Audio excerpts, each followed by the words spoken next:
Halo, selamat pagi.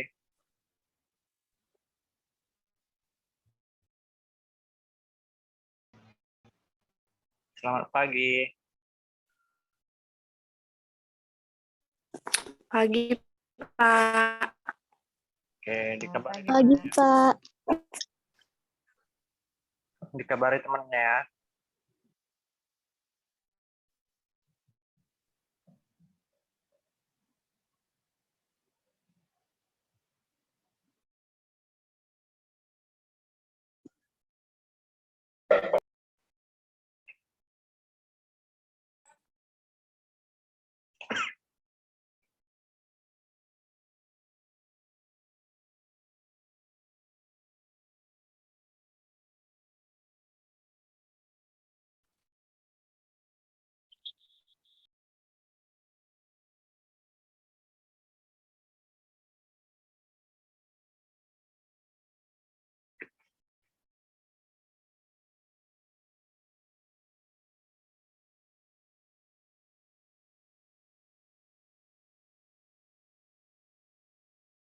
Oke, selamat pagi semuanya.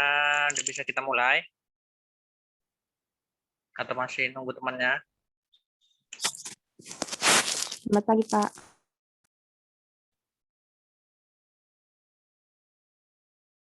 Sudah bisa kita mulai?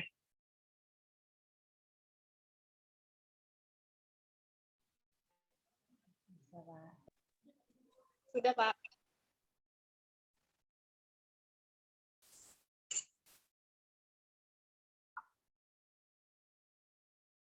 Jadi sebelum dimulai, bagi yang belum isi absensi, silakan diisi ya. Sini yang isi absen udah 24, tapi yang hadir masih sedikit. Masih 15.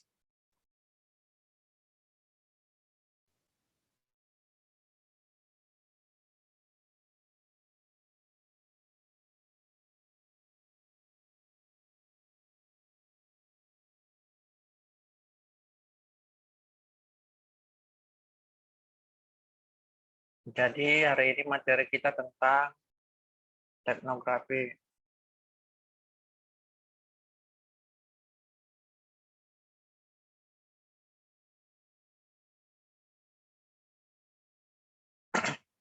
Ada yang udah pernah dengar kata-kata ini?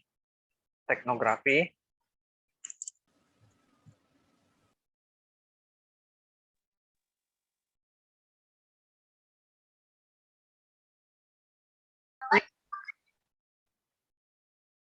Halo, sudah ada yang pernah dengar kata teknografi dan watermaking? Belum, Pak. Pak. Watermark pun belum pernah?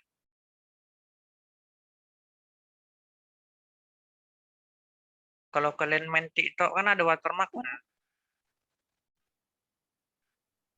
Iya, Pak. Nah, kalau kalian main ngedit video pakai Viva Video atau yang lain, kan ada itunya, watermarkingnya. Nah, itulah dia. Tuh, watermarking.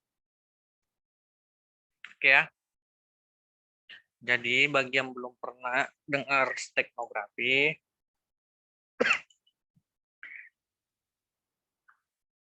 apa teknografi itu? Suara Bapak putus-putus atau tidak? Enggak, Pak. Oke, selanjutnya. Jadi berasal dari bahasa Steganos dalam bahasa Yunani. Artinya tulisan tersembunyi atau covert writing. Jadi teknografi ilmu dan seni menyembunyikan atau embedded, apanya yang ditulis bacaannya nih? Kalau double D, embedded ya. Informasi dengan cara menyisipkan pesan di dalam pesan lain. Jadi teknografi ini bisa juga kalian bawa nanti ke skripsi. Dia biasanya menggunakan pemrograman Visual Studio atau VB. Jadi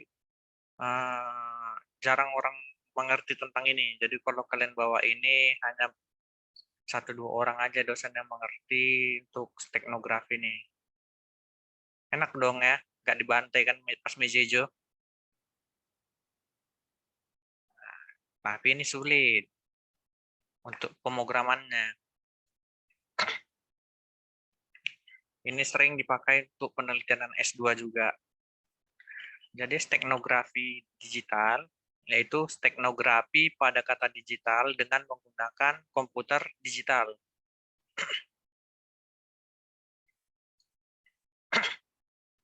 Jadi contohnya ini, pada pesan atau message. Yang pertama, teks. Jadi di dalam teks ini yang ditulis adalah tolong semua bersaudara. Kemudian pada audio, contohnya nanti yang terkirim hanyalah seperti ini.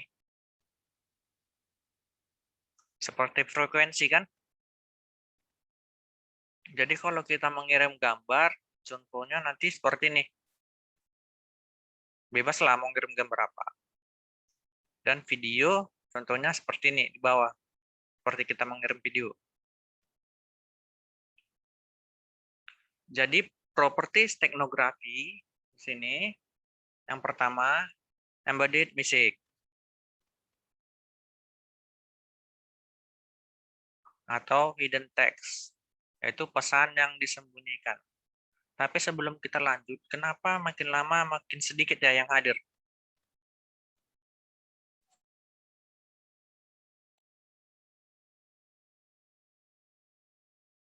Ada yang tahu kenapa?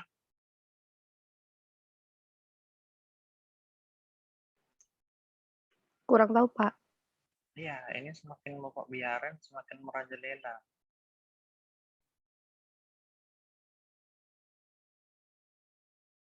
Di sini 26.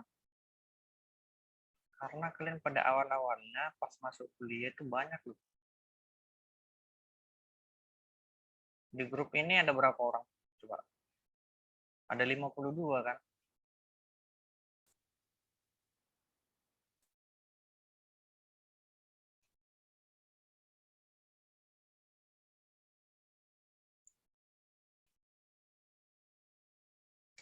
Bener ya?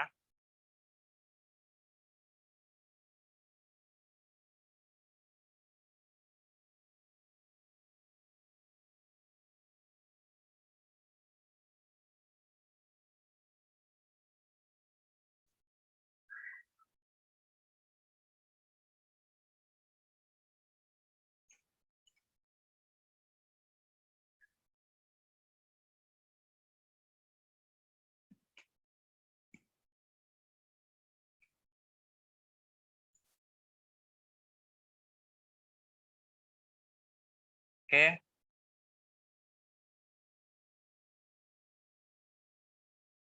Jadi yang dikejar dalam kuliah itu bukan hanya nilai, ya. Kalau nilai bisa saja Bapak kasih, cuman ya berani nggak kalian pertanggungjawabkan?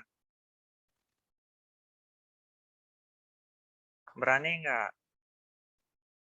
Enggak kan? Bagaimana yang lain? Berani?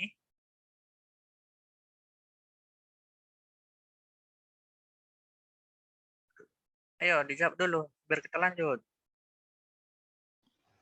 Tidak, Pak. Tidak, Pak. Karena Enggak, dunia kerja Pak. itu, karena kalian kalau di interview waktu kerja, pertanyaannya simpel. Kamu taunya apa? Betul tidak? Betul, Pak. Betul, Pak. Nah, jadi ketika kamu jawabnya kamu tahu apa, dilihat ijazahmu, wow, tinggi-tinggi. Jadi prinsip bos yang interview kamu, oh anak ini pinter. Jadi ketika ditanya, kamu taunya apa? Nah, pasti kalian keringat dingin kan? Iya, Pak. Bilang Iya, di Pak. jaringan enggak, bilang di kriptografi enggak, bilang di program enggak. Itulah sebabnya kenapa banyak sekarang kerjaannya terbalik. Anak komputer jadi marketing, anak ekonomi kerjanya di kantor. Ya kan? Padahal anak komputer langsung harusnya di kantor. Anak ekonomi yang di bagian marketing, pemasaran. Nah, itu dia. Karena Bapak udah pernah sendiri mengalami bagian IT di perusahaan besar. Kalian tahu Alfamart kan? Tahu, Pak. Tahu, Pak. Jadi pertama kali Alfamart didirikan di Kota Medan ini, Bapak telah ikut. Di gelombang pertama Bapak daftar kalah, di gelombang kedua Bapak daftar baru menang. Di gelombang kedua itu kami ada sekitar 300-an yang anak IT yang mau dites. Kebayang nggak? Cuman 5 loh diambil. Di gelombang pertama udah 2 orang, di gelombang ketiga cuman 3 lah, gelombang kedua cuman 3 orang lagi. Dari 300-an cuman 3 orang yang diambil. Bisa kalian seperti itu?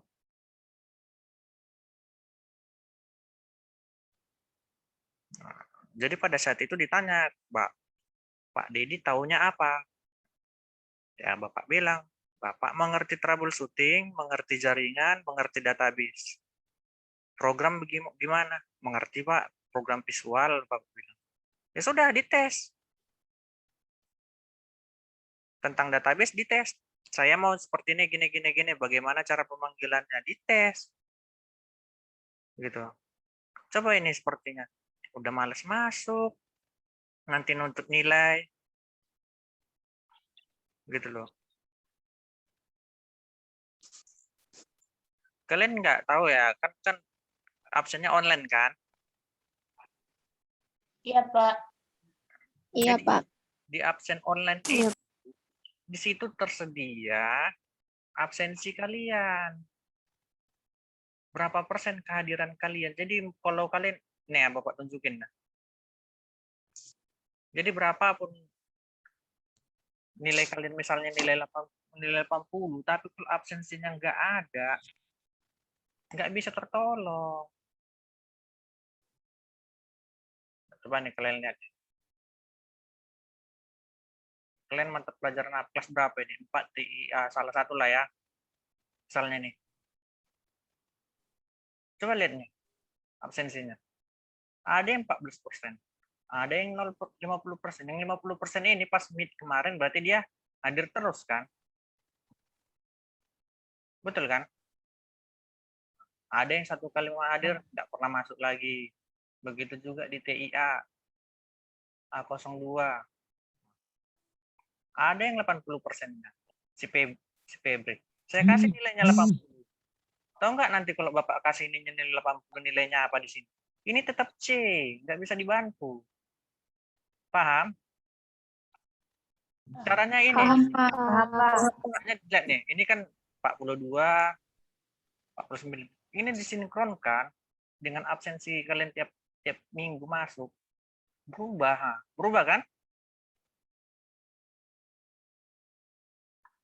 Bayangkan nih, si Sanggap Hasana ini. Kemana coba otaknya?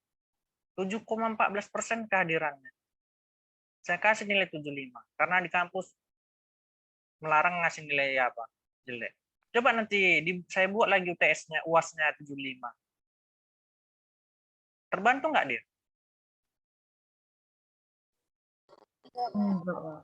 Coba ini, kalau nggak percaya, Bapak buat nilainya 70 atau 80 UAS-nya. Udah? Terus tugasnya berapa Bapak kasih? 80. B kan? Pernah nggak orang mau ngasih apa namanya nilai tinggi kalau apa namanya kehadirannya rendah?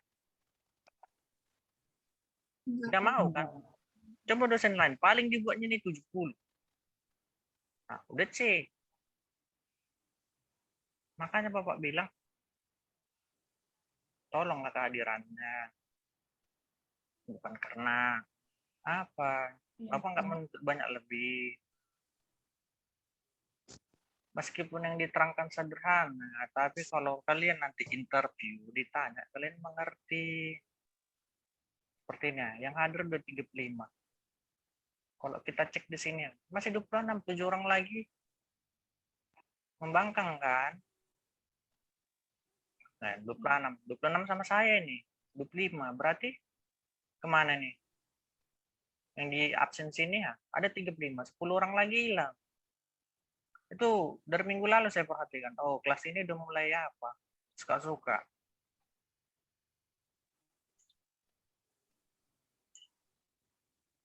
Ingat, kalian itu semester pertengahan. Nggak ada gunanya kalian bawa nilai IP tinggi, tapi nggak tahu apa-apa. Mengerti? Pertanyaan simpel kalau mau dites di interview. Kamu bisanya apa? Mau gaji berapa? Bener nggak? Cuman itu aja kan yang sering kan? Iya, Pak. Bagaimana kalian mau minta gaji 5 juta? Nggak tahu apa-apa.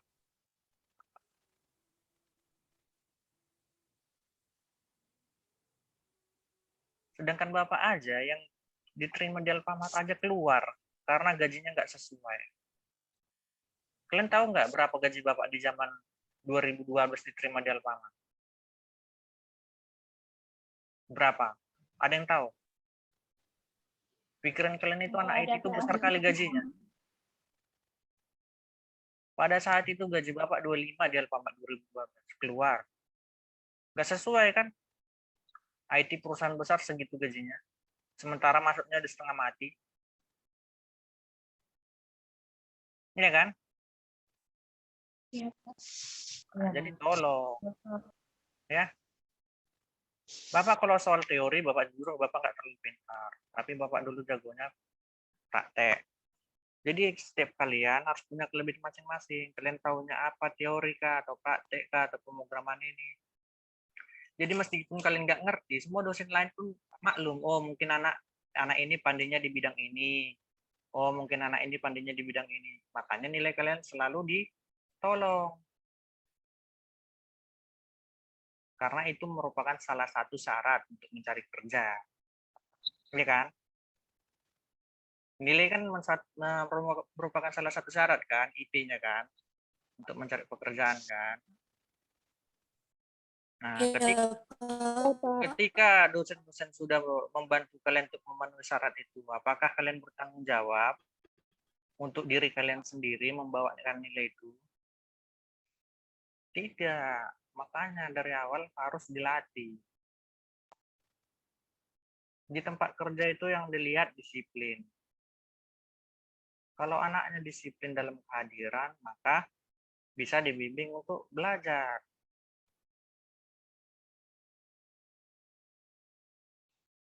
Bukan karena kuliah sambil kerja, kan bisa. Kan dari awal udah dikasih jadwalnya pagi kuliah, berarti kalian kerjanya malam. Jadi kalau kayak gini, alasannya kerja Pak, mau gimana lagi? Ya pindahlah kelas malam, biar nggak terganggu kelas paginya. Bener kan? Iya, Pak. Benar, Pak. Benar, Pak. Dikasih pilihan sama kampus mau kuliah pagi atau mau kuliah malam. Begitu ya. Jadi kalau kalian dari sini ada disiplin, meskipun nggak terlalu pintar, di tempat kerja nanti udah suatu kebanggaan itu bagi perusahaan. Kalau anaknya disiplin, apalagi loyalitasnya atas waktunya tinggi, wah itu bagus. Bisa-bisa jadi bos bagi yang punya loyalitas tinggi untuk perusahaan. Ya, oke kita lanjut ya. Jadi terpotong apa kita? Iya, Pak. Iya, Pak. Iya, Pak. Iya, Oke. Pak. Jadi yang kedua di sini cover object atau cover text, yaitu pesan yang digunakan untuk menyembunyikan embedded message-nya. Kemudian di sini yang ketiga ada stego object atau stego text. Jadi ini pesan yang sudah berisi pesan atau embedded message. Nah, ini dia gambarnya pada yang nomor 5. Jadi di sini ini adalah hidden text yang mau dikirim. Kemudian di encodingnya ini diberikan key dan convert text. Kemudian di stegotext atau stenografikan. Kemudian pada decodingnya juga. Oke, maaf ya, terputus ya. Oke, kita lanjut lagi ya. Ya, Pak. Sebentar, udah hilang presentasi.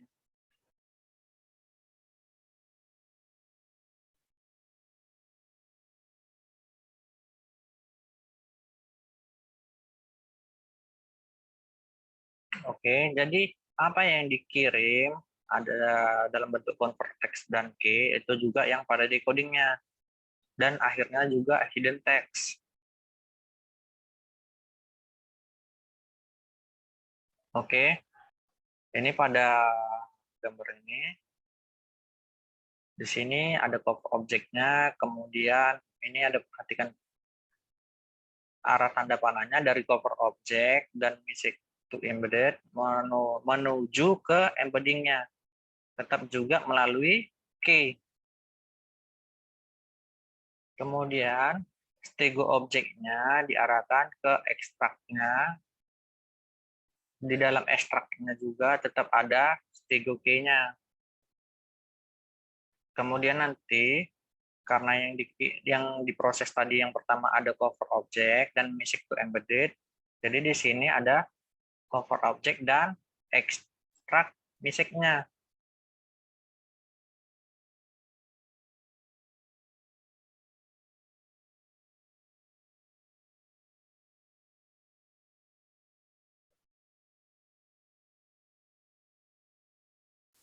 Kemudian contoh di sini, lupakan asal rumor itu, jangan ambil manfaatnya setelah aku tutup usia. Jadi pada convert text-nya di sini perhatikan ada huruf merah dan huruf biru. Jadi sini L-nya merah, A-nya merah, A-nya biru, L-nya biru, R-nya biru, I-nya biru, J-nya biru. Ini dia ya. Jadi ini dia. L lari, ya kan? Pas. Kemudian J-nya jam. Ini dia. Ya kan? Habis itu 1. Setelah aku tutup usia. Ini. S. Baru ini A-nya. Kemudian A-nya lagi, ET-nya yang ini. Dan U-nya ini. Itu untuk hidden text-nya. Jadi setelah diambil huruf yang biru ini, jadilah lupakan. Ini dia. Sal, umur. Ya kan?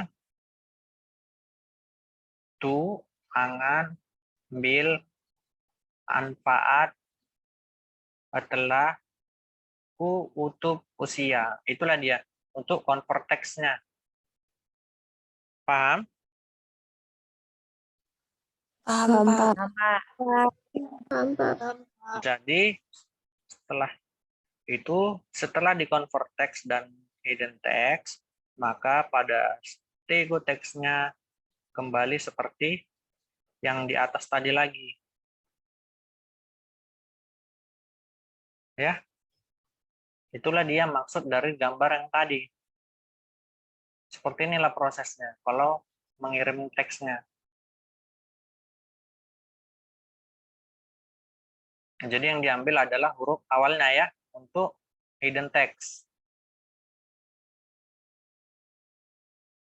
Untuk convert text-nya huruf kedua dan sampai seterusnya ya.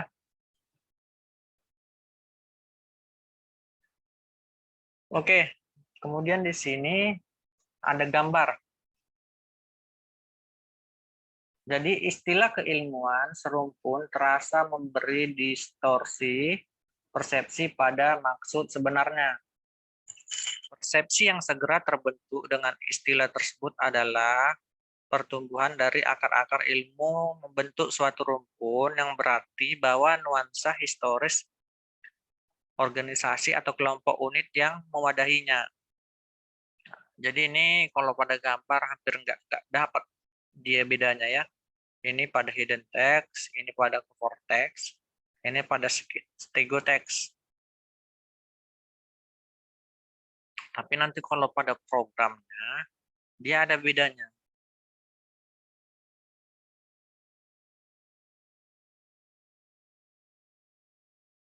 Oke. Kemudian ini dia untuk sejarah stegnografi. Stegnografi dengan media kepala Buddha atau Herodatus, penguasa Yunani. Jadi di sini kepala Buddha dibotaki atau ditulisi pesan. Kemudian rambut Buddha dibiarkan tumbuh dan Buddha dikirim. Kemudian penggunaan tinta tak tampak atau invisible ink. Jadi tinta dibuat dari campuran sari buah, susu, dan cuka. Tulisan di atas kertas dapat dibaca dengan cara memanaskan kertas tersebut. Jadi di sini ada stegnografi dan kriptografi. Sebelumnya kita sudah mempelajari kriptografi kan? Jadi stegnografi dapat dianggap pelengkap kriptografi, bukan penggantinya, tapi pelengkap. Jadi stegnografi di sini menyembunyikan keberadaan atau eksistensi pesan. Sedangkan kriptografi menyembunyikan isi konten pesan. Jadi kalau yang baru-baru paham, baru-baru mengenal ini memang agak ribet. Jadi kalau kalian nanti penelitian ada bisa mau melanjutkan S2, ada pesan di dalam pesan, ada tulisan di dalam tulisan, itu bisa diteliti. Ya, coba nanti kalian lihat-lihat, pasti sakit kepala kalian kalau lihat apanya, hasil penelitian. Ini dia ya, bedanya stegnografi dan kriptografi tadi.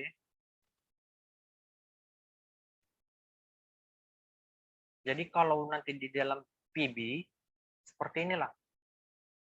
Dalam programnya, yang di-encrypt dalam bentuk apanya, seperti ini. Dan dalam bentuk stegonya seperti ini.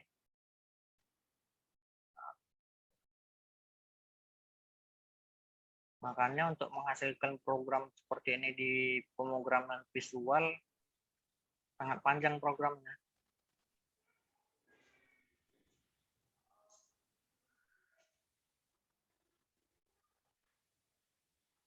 Jadi di sini selanjutnya ada kriteria stegnografi yang bagus. Yang pertama kriterianya imperceptible atau keberadaan pesan rahasia tidak dapat dipersepsi. Kemudian fidelity atau mutu cover object tidak jauh berubah akibat embedded. Kemudian yang ketiga ada robustness, yaitu data yang disembunyikan harus tahan terhadap manipulasi yang dilakukan pada cover object. Kayak dujat ya. Kemudian recovery atau data yang disembunyikan harus dapat diungkap kembali.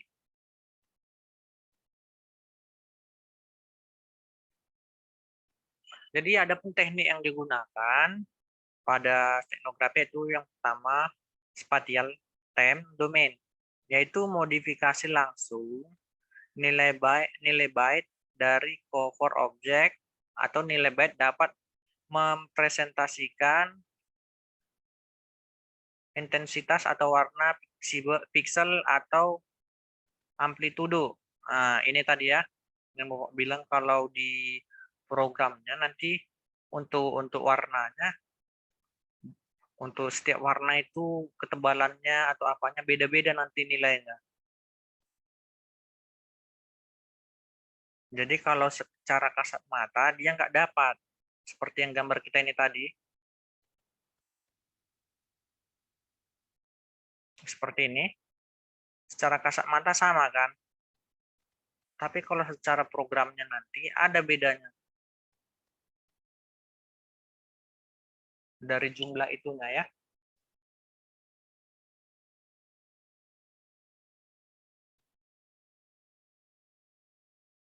Sampai mana tadi kita? Kemudian yang kedua, frekuensi domain atau modifikasi hasil transformasi frekuensi sinyal. Jadi ini ada metode LSB, spatial domain, atau menggantikan bit LSB dengan bit data. Jadi LSB, least significant bit, kemudian MSB, most significant bit. Jadi mengubah bit LSB hanya mengubah nilai bit 1 lebih tinggi atau lebih rendah dari nilai sebelumnya.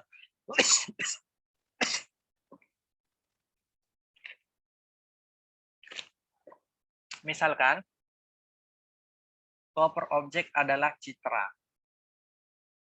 Inilah nanti, seperti ini angkanya, misalnya 0011 0011. Kemudian 10100010, kemudian 111000010 dan 01101111. Jadi misalkan embedded message adalah 0111. Jadi yang di atas yang tadi ini ada keterangannya. Jadi misalnya kode ini tadi itu sekelompok piksel berwarna merah. Misalkan embedded-nya message 011. Jadi pada encoding-nya ini dia yang diambil. Jadi di sini ini piksel berwarna merah berubah sedikit. Untuk kodenya ini yang dipakai. 00111010, kemudian 10100011. Kira-kira seperti inilah nanti untuk pengolahannya di bahasa programnya.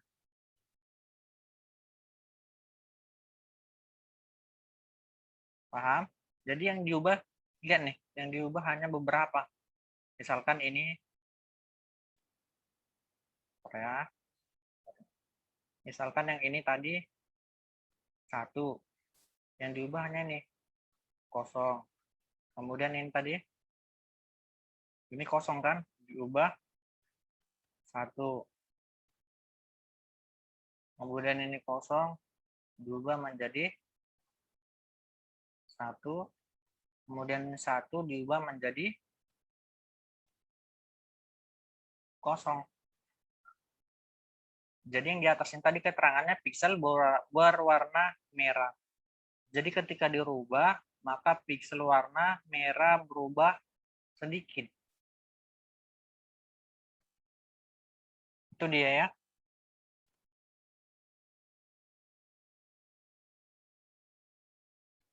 Jadi bagi kalian nanti yang mau mengerti tentang programnya, coba lihat dari tutorial-tutorial buat program di YouTube untuk pengolahan citra atau steknografi. Kalau kalian mau mulai mengerjain skripsi kalian dari awal. Ya. Jadi jangan SPK aja nanti apanya. Sistem pendukung keputusan jangan itu. Udah jarang diterima sekarang ya judulnya itu di kampus.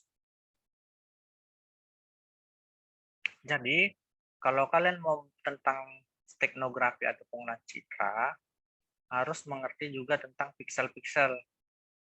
Jadi misalnya ini LSB, ukuran data yang disembunyikan bergantung pada cover objek. Jadi citra 24 bit ukuran 256 dikali 256 sama dengan 65536 piksel. Ini dia jadinya.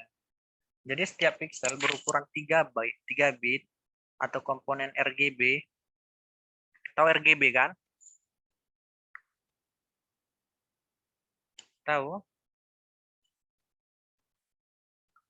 Red, green, blue. Nah, kan untuk warna banyak, ada RGB, kemudian ada apa sih yang 4 lagi itu. Jadi harus paham kalau mau tentang pengolahan citra dan ini teknografi. Berarti ada 65536 dikali 3. 65536-nya ini yang tadi. Maka dikalikan 3 hasilnya ini 196.608 byte. Jadi setiap 1 byte menyembunyikan 1 bit LSB-nya. Maka ukuran data yang disembunyikan yaitu yang nilai ini tadi 196.608 ini dibagi dengan 8. Maka hasilnya 24576 bit.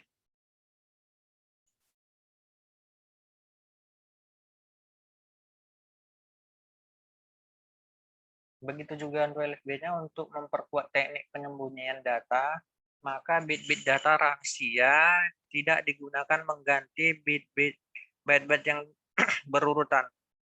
Namun dipilih susunan byte secara acak. Misalnya, jika terdapat 50 byte dan 6 bit data yang akan disembunyikan, maka byte yang diganti bit LSB-nya dipilih secara acak. Jadi misalkan byte-nya nomor 36, 5, 21, 10, 18, 49. Jadi angkanya dipilih secara acak ya.